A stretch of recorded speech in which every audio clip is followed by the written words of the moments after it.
Today I'm going to show you how to use my new YouTube thumbnail design package. It consists of 249 different objects that you can layer together and make absolute killer thumbnails for your YouTube channel. Let's get started.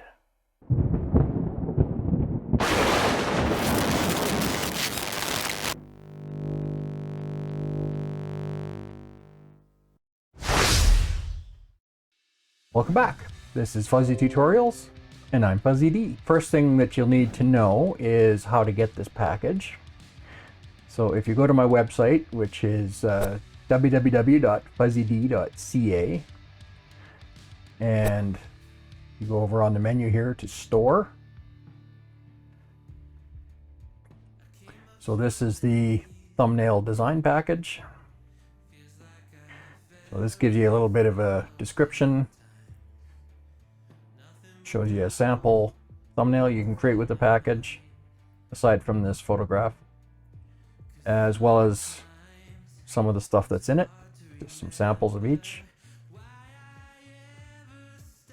And of course the price, that's Canadian dollars. And it's just a basic buy now, PayPal button. So this goes through all of the stuff that's in it, how many of each, and they're all color matched. So when you look at the names for the colors and you want to get something that matches, these will use the same colors here. So like the outline boxes and all these placards, they're all color matched using the same names, so you can easily mix and match your colors. Here's the README file that comes with the package. So when you download the package, it'll come in a zipped file, and you unzip it and read this, and it's got some information in it. I threw in a link to Inkscape, inkscape.org. That's a free vector graphics package that you can get for Windows, Mac OS, and Linux. So there's a little more information in here about the package and some contact information for me, as well as some of my socials. Let's fire stuff up here. We're going to show you how to do this today in Inkscape. If you're new to this program, when you first fire it up, it's not going to look like this. I've taken a lot of my tools and put them into a separate panel over here. Normally when you open these up, they just open up within Inkscape over here on the right. I just find it a little easier to work this way. The first thing we're going to do is go into our document properties, and I'm going to switch our units to pixels, and then we're going to work at 1920 by 1080. That's your standard 1080p. Actually, we'll just go up to view here, and we'll zoom the page. Or you can just hit the number 5 on the keyboard. Now that we've got our stuff sized properly, you can go to your package where you've unzipped it, and the first thing you're going to do is start with backgrounds. And then you have to decide whether you want to use linear gradients or radial gradients. So linear gradients, the color is going to fade from one side to the other, kind of in a straight line. And radial gradients, it's going to fade in a circle, basically. So we'll go ahead and open up radial gradients. So now I've clicked on large icons here. So we can go down and find one that we like. So let's try this one here. So we just drag that in, and then we line it up on our page like so. So the next thing we're going to want to do is we're going to grab an outline. So we've got a ton of different outlines here to pick. Let's try this one here, taupe. See what that looks like. Sorry about that. Gotta have it selected. So we'll just nudge it into place.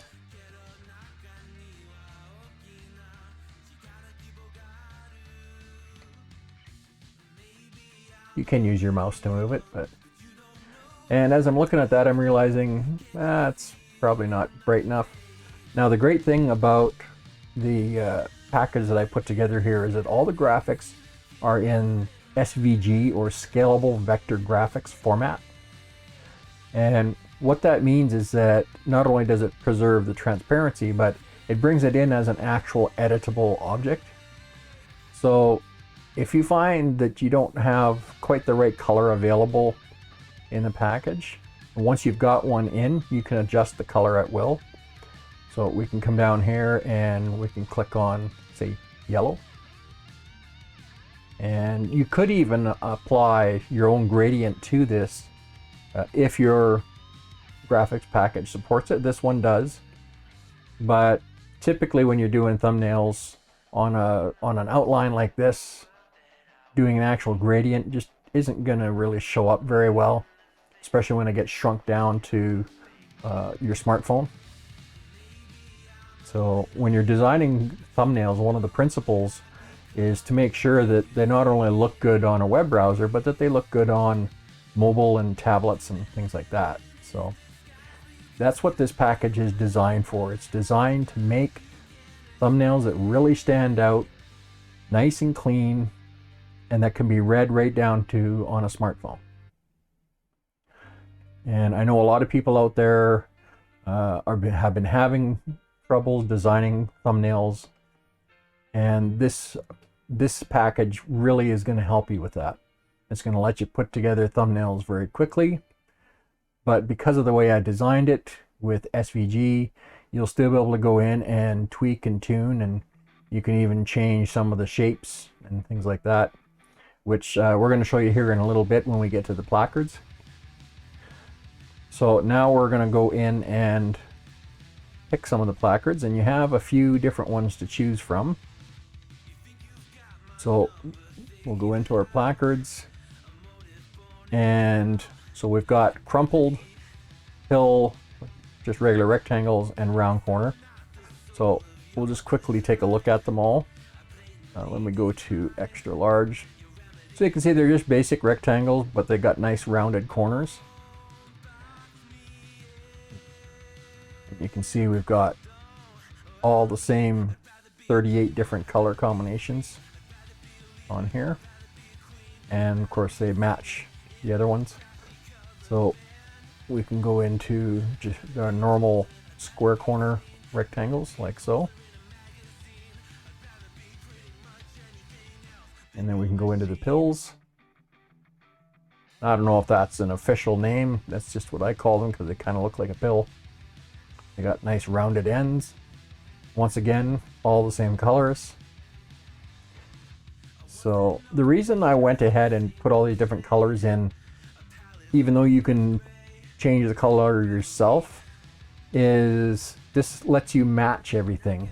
So if you've got some specific color combinations you want to use, this makes it easy for you to reproduce those combinations.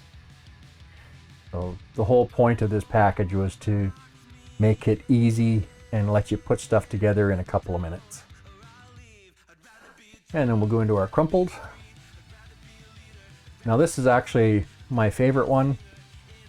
It's gives you a little bit more of a casual look and feel to it. Once again, all the same colors. So let's just pick something here. Okay, so let's grab this yellow one. I believe that's actually pastel yellow, I called it.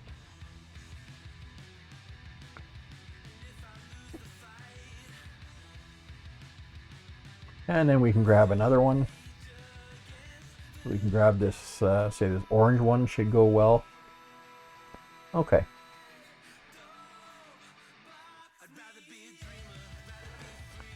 So something that I like to do in my thumbnails, if I've got a word in the thumbnail that I want to emphasize over the rest of the text, then I'll use one with a brighter color to kind of make that emphasis.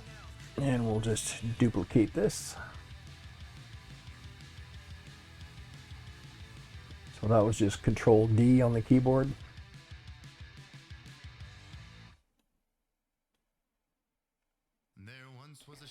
And we'll just kind of get these somewhere in the middle.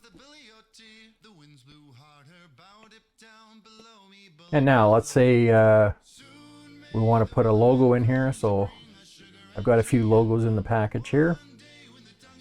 Now obviously, you know, these aren't my designs from scratch. I just recreated existing logos out there. And they are editable because they're in the SVG format. So say for instance I wanted to take our YouTube logo here. So we could bring that in.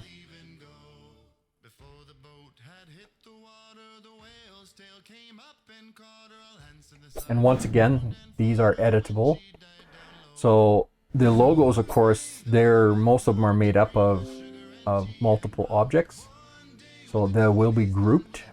So if you want to edit an individual element of a multi-group object, you come up to Object, you would ungroup, and then just click out here in empty space, and then we click on the background here. And then if we wanted to make that a darker red,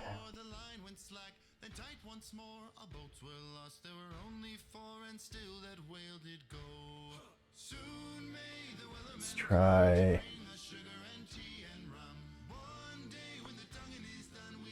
we can make it a hot pink, darker pink. So you can customize it to whatever works for you. In this case, we'll actually turn it into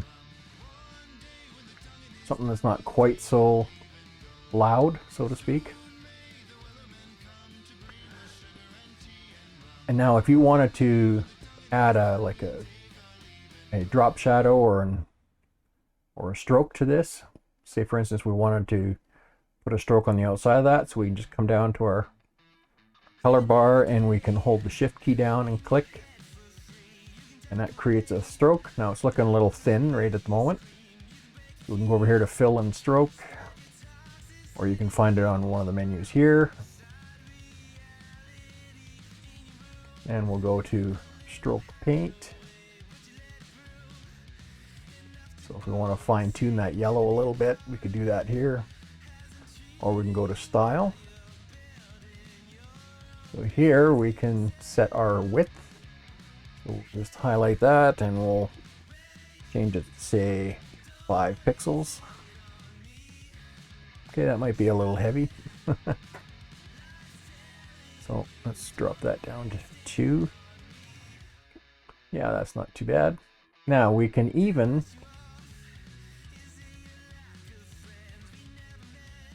go up here to filters, and we can grab our shadows and glows. Throw a drop shadow on this. Just drag this in where you can see it. So we'll go live preview.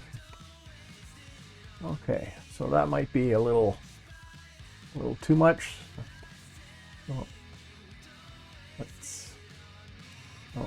got a little carried away there.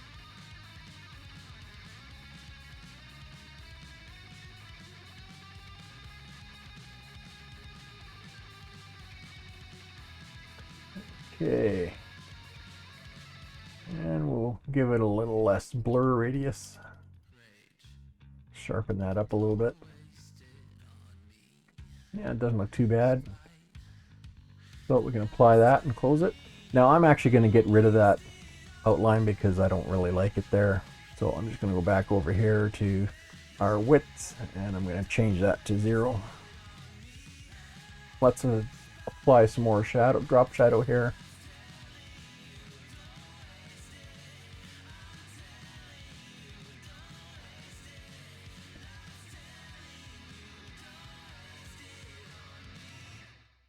Okay, live preview again.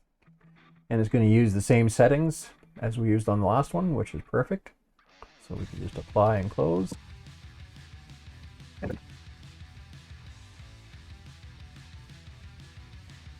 Okay, that wasn't so hard. Now we'll go over here and we'll grab a little text.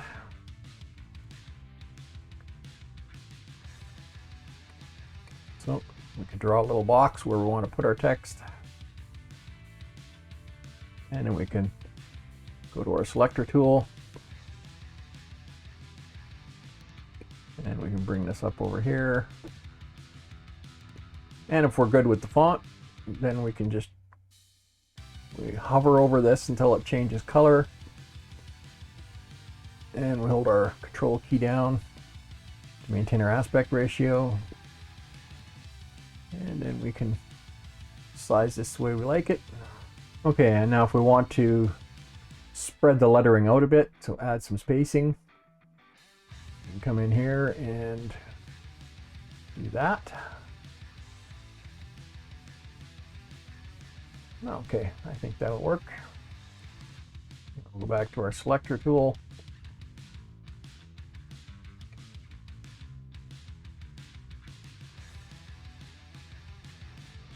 Now I'm going to actually turn these letters white.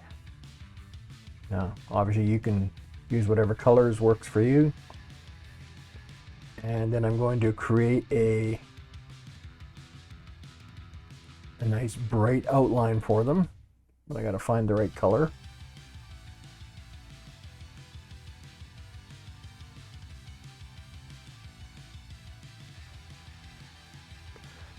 So let's try, because the idea is to really make it stand out. So we're going to add a stroke here, so shift.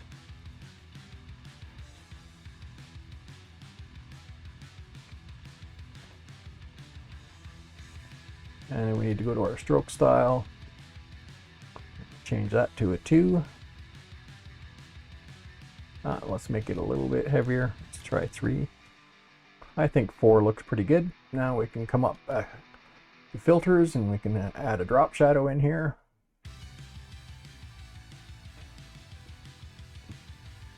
Now you might be asking yourself why on these other objects I didn't put drop shadows in. Well, the reason I didn't is because different programs are going to handle embedded drop shadows differently, and it can really give some unexpected results, and it can make it really complicated if you don't want a shadow to get rid of it. So I figured this was the best way to handle that. So we'll do a live preview.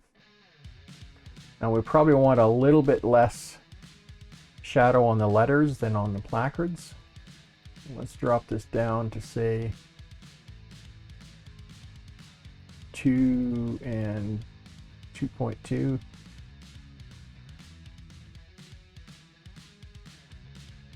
Yeah, I think that looks pretty good. We can apply. Oops, I accidentally applied that twice. Let me just get rid of one of those. There we go.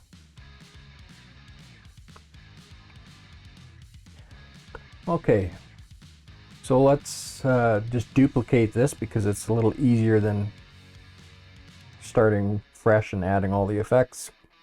So just Control D to duplicate. We'll do that twice.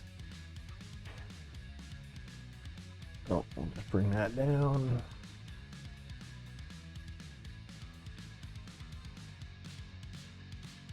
Okay. Select these.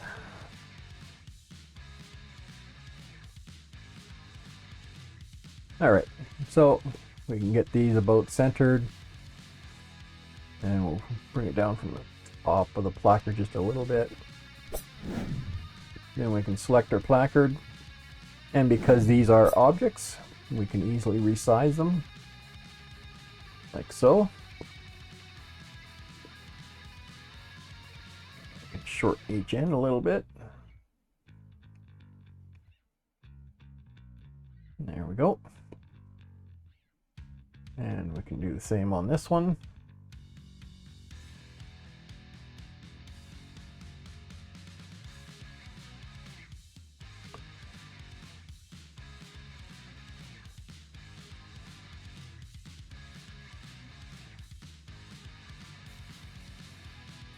Okay.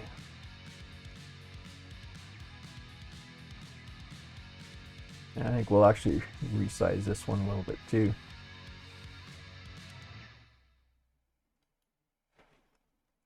And we'll just nudge that down. Okay, let's just add a touch more length. Okay, I think that works pretty good.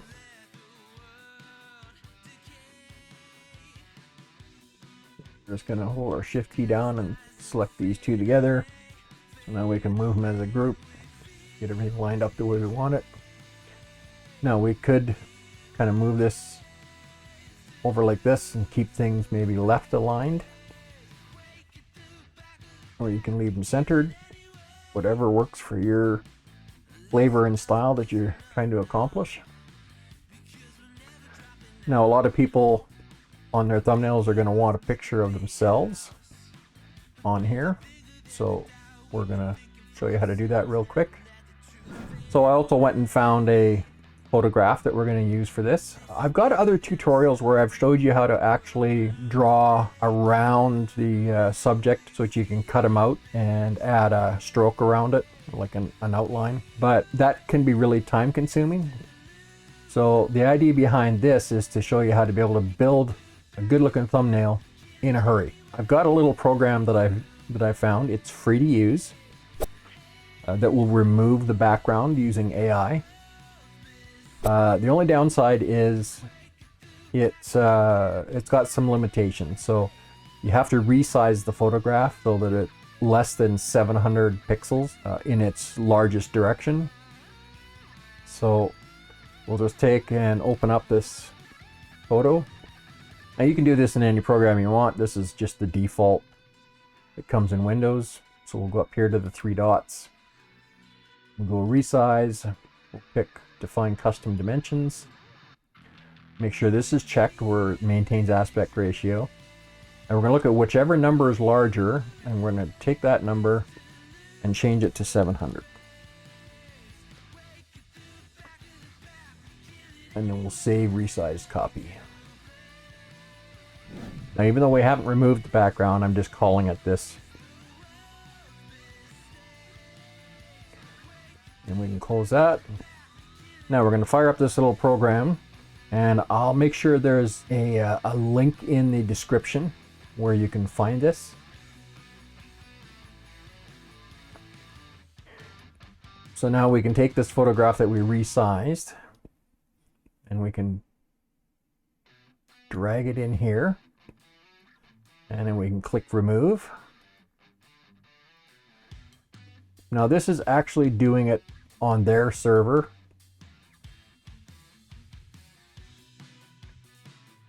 So then we got to click on download. Oh, I forgot to set the path, so I just put it out on our desktop, which is fine. We can go get it from there. So close that. Desktop. And we're going to move this over. Okay, close that. So we can take the one where it's actually removed, so the PNG version, we can bring that in here.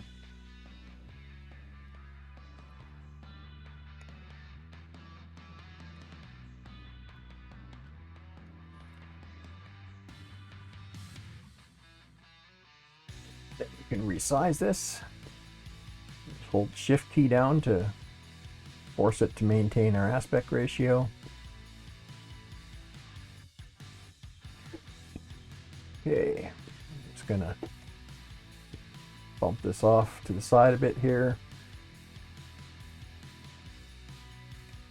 Maybe I'll bring it right off to the edge, like so. And then we're gonna lower our selection down in Z height. Just hit this a few times. There we go. Now, if you want it to sit on top of your outline, that's perfectly fine too. I do that on some of my thumbnails. It's just kind of a personal preference thing. So now we're going to take these two objects here and let's actually regroup that. Okay, so we'll bring this back here.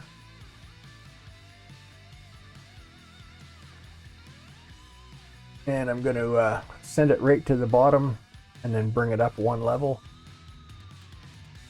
And we'll just resize this a bit. Oh, gotta hold the control key down. Keep forgetting to do that.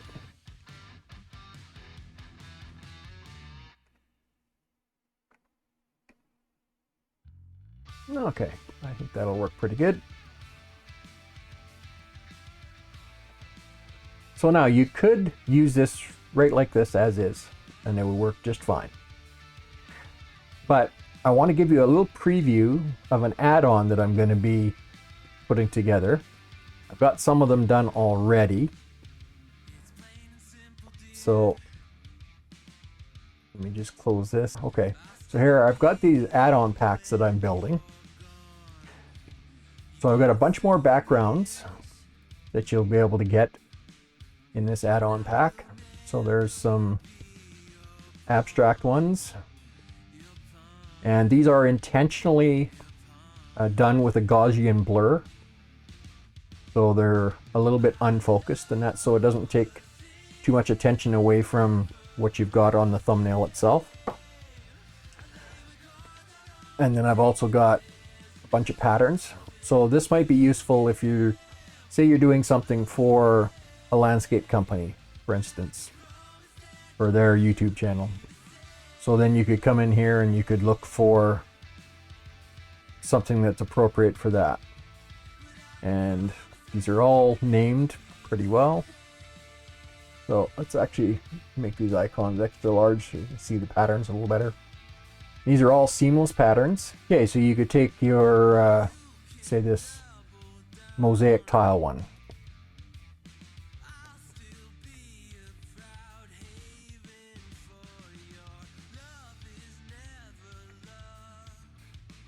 So something like that could be appropriate for landscaper or somebody that's doing construction, or maybe they specialize in doing tiling and, you know, bathroom tile, that kind of thing.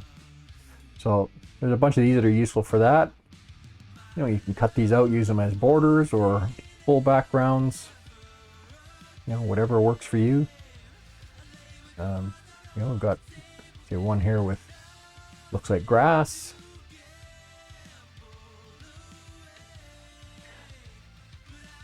And then we've got some clip art.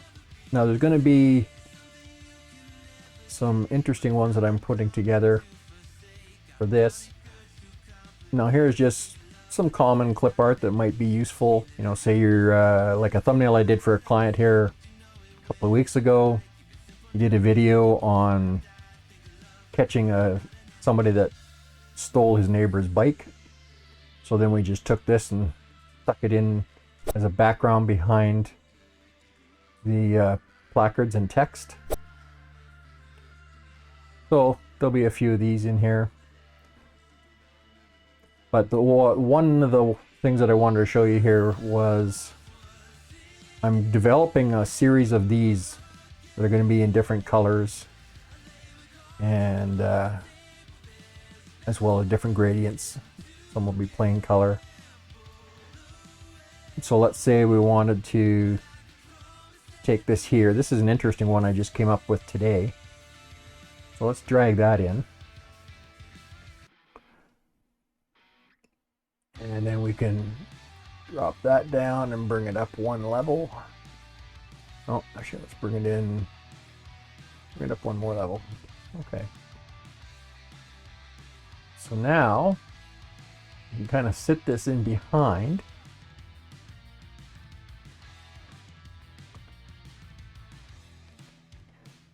And we can actually elongate it a bit and kind of use it as a background highlight behind this photo, since outlining it, I mean, you could go in and paint an outline around it, but that's time consuming and can be pretty tedious.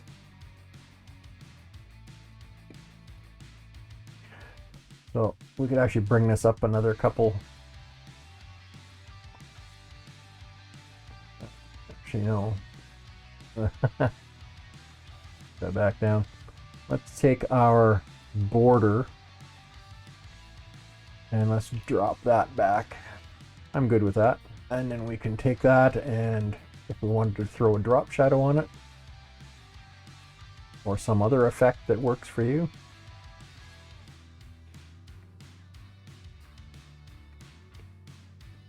Let's live preview that. That kind of gives it an interesting flavor. Okay.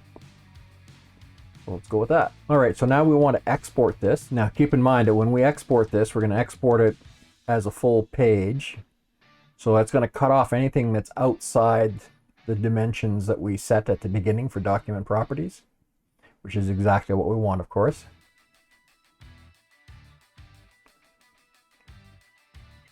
So we go in here, our export PNG image, or you can hit, I think I actually changed the hotkey combination to be Control-Alt-E, but it's available on one of the menus here. So we'll make sure we've got page selected over here on the tab, and then we're going to go export as, and then here we can choose JPEG from the list.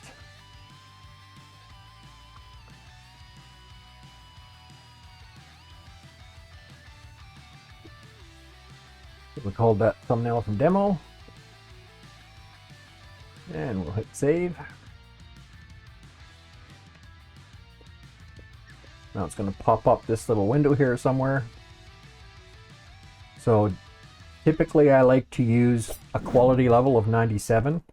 It's a good compromise between quality and size. So it's high enough quality that it's virtually indistinguishable from, say, a PNG. Now, the first time you're using this program, it's actually going to be on this tab here. When you first use it, they really don't want you using JPEG. They want you to use PNG, but just ignore that low quality warning stuff. So you just click the options tab, set your quality level to 97, and we'll hit OK.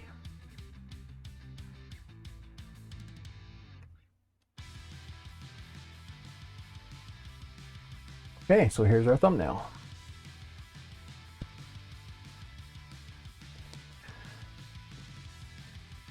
Now, one thing I noticed with this thumbnail is that if we look at it here in the small size, that top one here is actually kind of difficult to read. So we're going to tweak that right now. So we'll just select our background here, and let's go with something darker. So why don't we go with,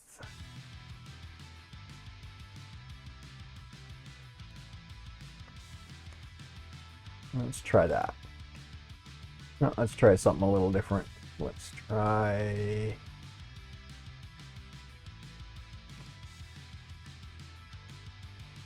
more of a gold color.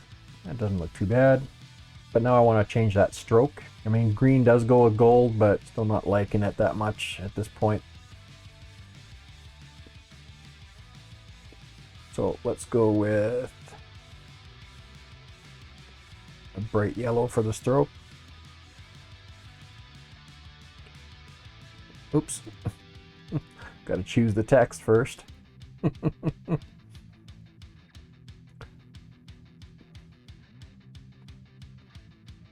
No, that really doesn't work. Let's try basic black.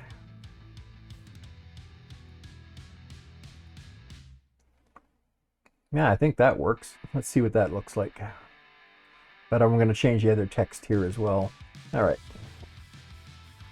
Let's try exporting that again. So we'll select page, export as.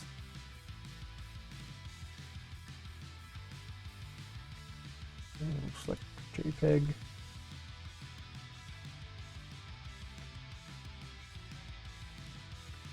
Place it.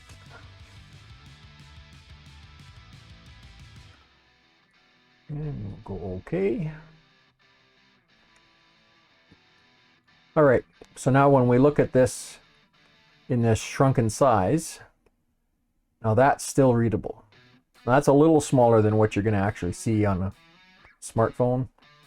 If you're on a smartphone, it's probably going to look, oh, actually it's not going to be that big, but so we'll just look at that full size. But it doesn't look too bad. Now, obviously, you know, normally if I'm doing thumbnails for myself, I'm sticking with a design motif that I use on all my thumbnails. And that's something you can do too. Once you find the one you like, you can just save this to use as a template. And then you can just copy it to your new location, change the name, open it up, and love your uncle. If you decide you want to try this package, go ahead and purchase it, and you can keep an eye out for these add-on packs that I'm going to be putting for sale. I'll probably be selling the add-on packs for $4.99 a piece Canadian, depending on how many files are in them. Probably the clip-on add-on pack is probably going to be a couple hundred designs to go in there. So I think it's pretty good value for money. So if you found this useful today, make sure you hit that like button. If you want to catch more of our videos, make sure you subscribe and hit that notification bell. Thanks for hanging out with us today. See you on the next one. Bye for now.